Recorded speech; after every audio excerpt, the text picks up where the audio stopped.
What's up guys, it's Dan, it's Gone, and today we'll be looking at the winners and losers of the 2024 MLB trade deadline. Every year at around this time, we get the most exciting week period in all of baseball. Teams are in a rush to make trades to either separate themselves from their fellow contenders or subtract to put themselves in a better position in the future. While this deadline did not see the star talent that some people thought were going to be traded, it was interesting seeing the value of some of these players, as well as the levels of desperation that some teams had in acquiring talent to push for a postseason spot this year.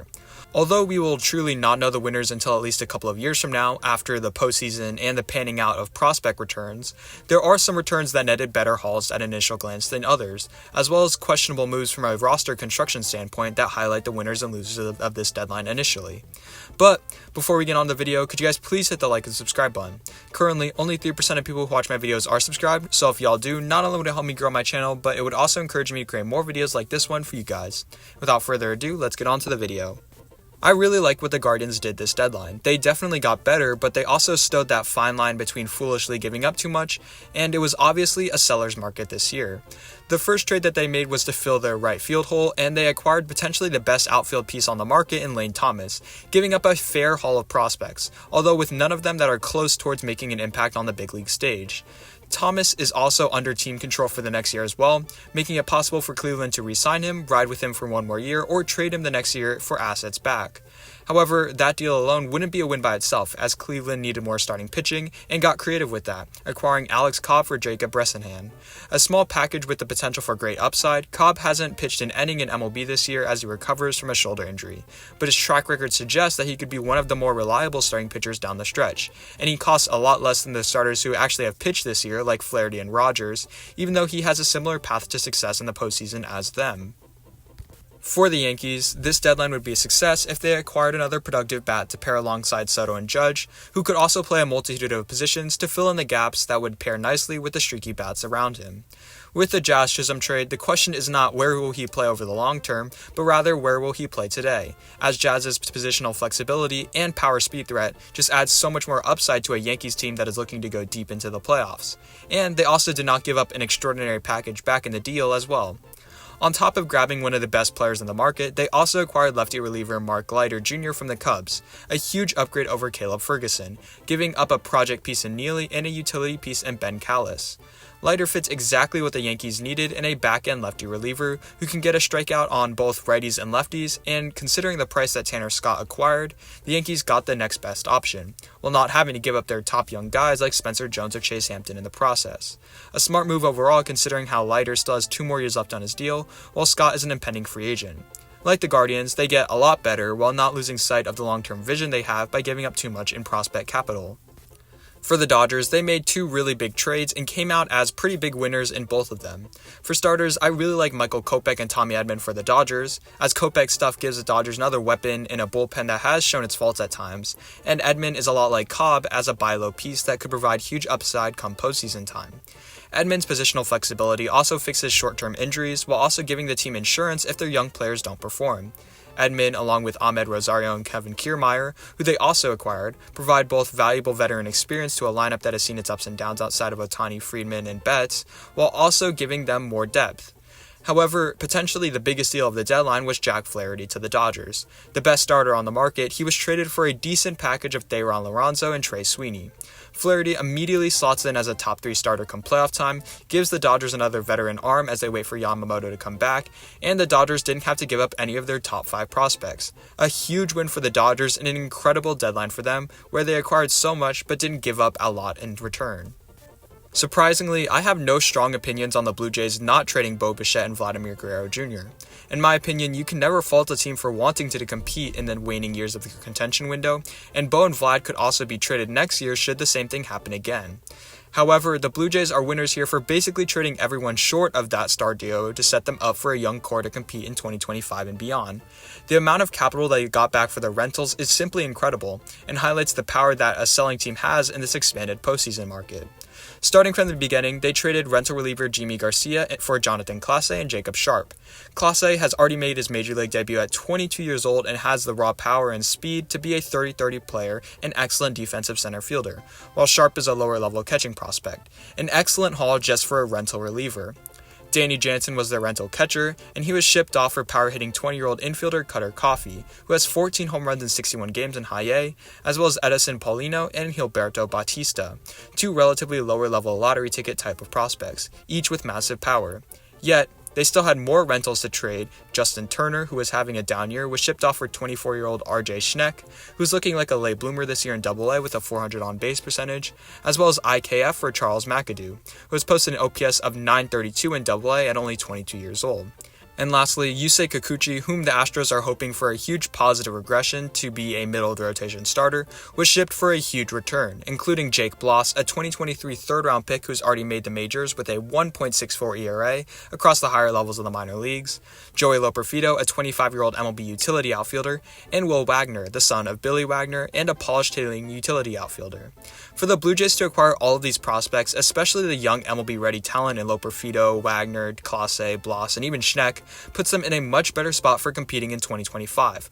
Also with the added assets down on the farm to make a move this offseason, which is ever more impressive considering that they would have lost all of these players except Kiner Falefa for nothing going into the offseason. If I told a Blue Jays fan going into the deadline process the types of players that they acquired, one must have assumed that Vlad and or Bo must have been traded. But they get all this depth with future star potential while keeping on to their star core. And for our last winner, I'm going to go with the Phillies. They didn't need a lot going into the deadline, but certainly look like a much better team afterwards. They acquired a former All-Star in Austin Hayes to be a corner outfielder, with them only sending over depth piece Pache and reliever Sir Anthony Dominguez, who they replaced by trading for Carlos Estevez, sending over a haul of pitching prospects in Alda Gary and Clausen. For a team that already has all-stars Hoffman and Strom, Estevez adds increased insurance in the back end if one of them gets injured, and best case scenario is another dominant arm come playoff time. The Phillies filled their biggest need in the center field position by acquiring Hayes and moving Marsh to center field, while giving up very little in return and upgrading the bullpen as well in the process. And for honorable mentions, I love the moves that the D-backs did, acquiring a lefty back-end reliever in AJ Puck, as well as a replacement for the injured Walker and Josh Bell, and another reliever in Floro. The Padres drastically upgraded their bullpen with Tanner Scott and Jason Adam, and although they may have given up a little bit too much, especially in the Tanner Scott trade, an elite bullpen come postseason time can be lethal. And I love the two Pirates trades, acquiring IKF and Brayon De La Cruz to both compete this year with valuable position players while still setting them up for competition in 2025 and beyond with controllable assets and not giving up the farm. Now, for the losers, the Astros deadline began and ended with massive questions, and it starts with a pretty big overpay of Yusei Kikuchi to start with. Kikuchi was acquired for Jake Bloss, Will Wagner, and Joey Loperfido, arguably a better package than the one used to acquire Flaherty for the Dodgers. While Kikuchi's 4.75 ERA is a little bit misleading considering the quality of contact that he's been giving up, Kikuchi is at best a middle-of-the-rotation starter, and with the assets given up, they didn't have enough to acquire an impact bat like Yandy Diaz this deadline, which is what the Astros really needed. They even lost out on Josh Bell to the D-backs, who was acquired only for cash, who was a player that they really could have used to fill their hole there. Overall, they saw both the Mariners and Rangers get better this deadline and are in danger of not only losing their AL West division lead, but also on missing out on the postseason entirely. I feel as if the Orioles were playing towards 2025 rather than going all in for 2024, which has the potential to be underwhelming at best and disastrous at worst. For starters, they gave up Austin Hayes for Christian Pache and Sir Anthony Dominguez. Hayes is a former All-Star, and while Pache has talent, it's a definite downgrade in their outfield. And while Dominguez is a good back-end reliever that the Orioles needed, I feel that they could have used some talent down on the farm to acquire a better reliever like Estevez. And while I like the Eflin trade as a back-end piece to shore up the staff, it felt incomplete without the addition of a middle to top-end arm, in which I don't think that the move for Trevor Rogers really was the right one. Trevor Rogers has never really lived up to the hype since his 2021 season, and this year the velocity is down and he's not striking out a ton of guys. Rogers was acquired for Connor Norby and Kyle Stowers, pieces that, while the Orioles could afford to lose, are valuable assets that could have been used to acquire a better pitcher for this postseason, like Snell or Flaherty, rather than spend on a project that has the potential to be good next season in Rogers.